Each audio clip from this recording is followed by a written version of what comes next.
Guys. We are reading chapter 10 and 11 today of Finding Gobi. So if you need to take a break at all, you can, although the chapters are not too long. So we left off with them getting all the money they needed donated to get Gobi home. So they are starting the process of bringing him home. Chapter 10. There was a problem, though. In order to proceed, Kiki needed Nirali to take care of the medical tests and paperwork Gobi would need. And no one had heard from Nirali in several days. It was frustrating. She was all the way over there in China, and Dion and Lucia were home in Edinburgh on the other side of the world. Dion had tried calling, but no one had answered. He'd sent emails, but those went unanswered too. He didn't even know for certain that Nirali had gotten any of his messages. And if she hadn't bothered to answer any of them, which meant they were stuck waiting on her, and that could take a while. Nirali's a doer. She gets things done, Dion explained to his wife. She thrives on being busy, and I can't imagine that she's sitting at home with her feet up all the time. She's probably got 100 other projects going on, and there's no way that she's going to take time off to help us. Looking after a little dog has got to be the way down her list of priorities. Lucia wasn't willing to give up, though. So we need to remind her that this is what matters, she insisted. We need her to remember how important all this is, don't we? Dion agreed, but that didn't mean Nirali would. All he could do, though, was keep trying. All of the people who had donated to their crowdfunding page were starting to get frustrated too. It had been over a week with no new updates. What was going on?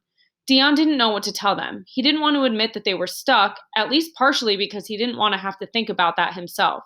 So he just posted that they were still working on it and that it was going to be a long, slow process. It wasn't enough to satisfy people, but it was all he could do for now.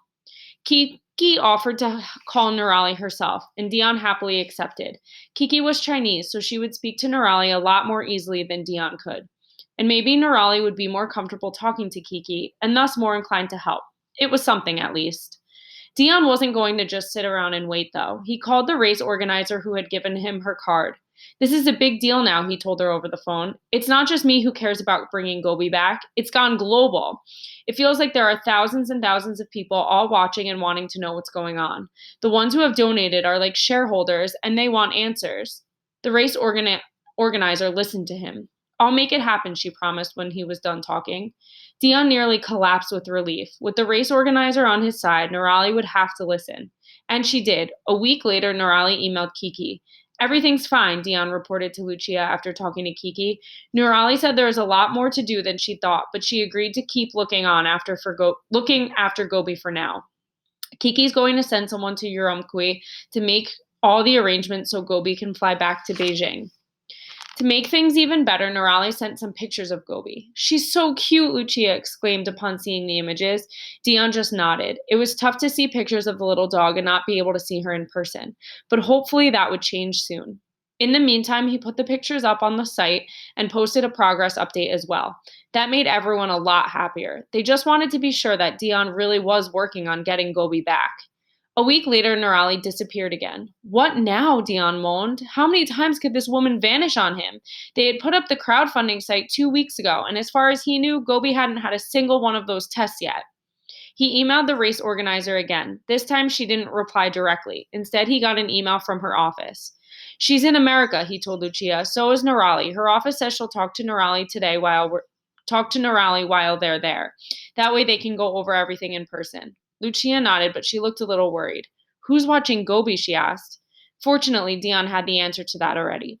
It looks like Nirali's father-in-law is watching her, he replied. He wasn't happy that Gobi was with someone he didn't know, but Nirali would be back home in China soon. Then they could finally get this process underway. Nirali emailed Kiki once she was back in China, and she promised to get everything moving. Then she disappeared again. Dion checked with Kiki, but she said she hadn't heard anything more from Nirali either. He tried the race organizer again, but didn't hear back from her at all. And as more time passed, he got more and more nervous. What was going on here? Then he got an email from the race organizer. All it said was, Dion, I need to ring you. Dion braced himself for the worst as he picked up the phone. Hello, he said. Hello, Dion, the race organizer replied, and he was sure he heard her sigh. I have some bad news. What kind of bad news? He asked carefully. It's about Gobi. He heard her take a deep breath. While Nirali was in the U.S., her father-in-law was taking care of Gobi, right up until the night that little dog got loose. Dion forced himself not to start shouting or yelling. That wouldn't do any good anyway. How long has she been gone? He asked instead. A few days now, the race organizer told him. Apparently, she did this once before, but that time she came back when she got hungry. The organizer paused, but she hasn't come back this time. Dion wanted to scream. Instead, he asked the organizer what was being done to find Gobi. Nurali's got people out there looking for her, the organizer said. They're doing their best to find her. Dion wasn't entirely sure he believed that. Why should any of those people care about this one little dog? It wasn't as though any of them had seen the video interviews he'd done or read any of the articles that had come out. China was extremely strict when it came to letting its people access things like the internet. Whoever Nurali got to help look for Gobi, it was unlikely they knew that literally thousands of people were waiting to hear that the little dog had been found again and that she would soon be traveling home. Those local searchers would have no reason to care. Of course, Dion cared. It was just his bad luck and Gobi's that he was stuck so far away. Chapter 11. First, Dion told Lucia the news about Gobi. Then he called Kiki. He felt bad for hitting her with such bad news after he had been so willing to help and so nice about all the delays.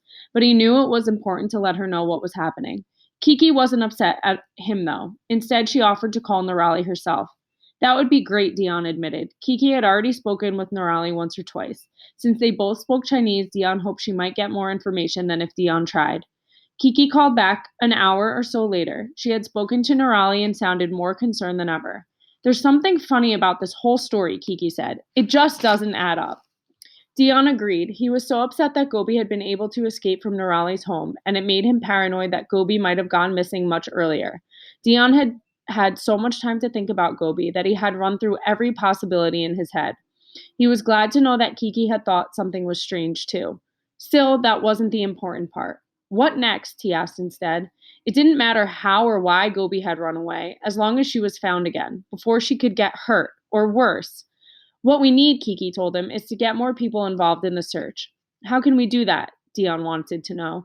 Nurali's the only person I know in Urumqi. But Kiki had an answer for that. I know someone here in Beijing who has experience finding dogs, she revealed. He runs an adoption shelter. Maybe he can help. Dion sighed. Sure, give it a shot. What have we got to lose? Gobi was already missing, after all. How much worse could it get?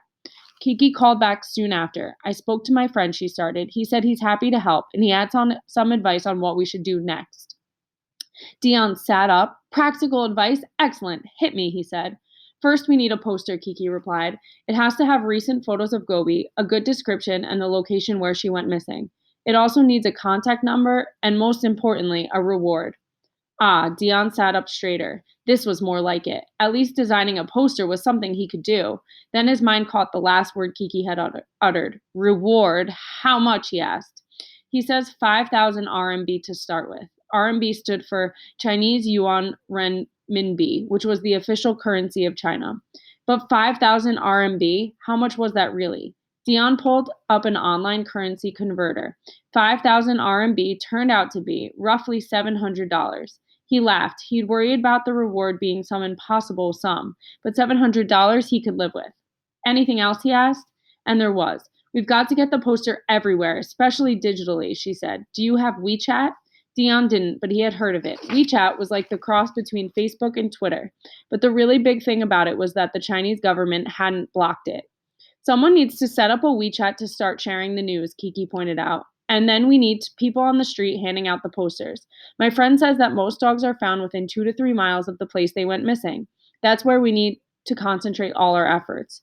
2 to 3 miles? Dion shook his head. He and Gobi had run more than 70 miles together in a matter of days. How did they know she hadn't done the same here? She could be anywhere, in or even outside Urumqi by now.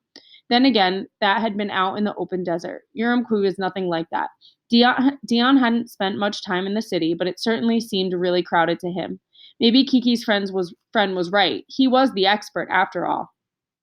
Then Kiki continued. We know someone in Urumqi, a lady named Lu Xin.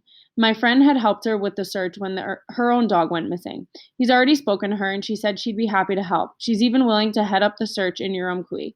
She's never led a search party before, but she does know the city. Wow, Dion managed. That's amazing, Kiki. Thank you so much. He meant it too. He hadn't known what to do at all. She had given him a place to start and specific things to do, but more importantly, she had found people to help them search for Gobi. The fact that these people half a world away, whom Dion had never even met, would be willing to help like this was absolutely incredible. Dion knew he was very lucky. One thing that wasn't so great, though, was the post Dion had to put up the next day. He had to put this off as long as he could. All those people who had pledged money had a right to know what was going on. He wrote, "Yesterday we received a phone call that Gobi has been missing in Urumqi, China for a number of days and she has still not been found. We are simply devastated and shocked to hear that she is now on the streets of the city and that our plans to get her to the UK are up in the air. It has literally been the worst 24 hours and I know that my pain and grief will be shared by all of you. Please understand Gobi was well cared for and looked after in Urumqi and that this has just been an unfortunate incident. Today, the below information and reward has been released on Chinese WeChat. The Urumqi Animal Shelter has also kindly assisted providing a group looking for Gobi. And we are also organizing to employ locals to look for Gobi across the streets and parks of the city. If anyone can provide any information to Gobi's whereabouts, please contact us as soon as possible. We hope and pray Gobi can be found safe soon and will keep you updated with any progress. Just like to say, we are so appreciative of all the funding and support provided to Gobi so far. I can confirm there are still 33 days to go on the crowdfunding page, and if Gobi is not found during this time, then no money will be taken from the pledges. Dion. His phone started to chime almost immediately as people responded, but Dion couldn't bring himself to look just yet. Writing that post had felt like learning about Gobi's disappearance all over again. He wanted to hope for the best, but he knew the chances were slim. After all, Kiki had told him that Lu Xin's dog, the one Kiki's friend had helped search for, had never been found. I wonder what's going to happen. Getting closer to why the title is called Finding Gobi. Go respond.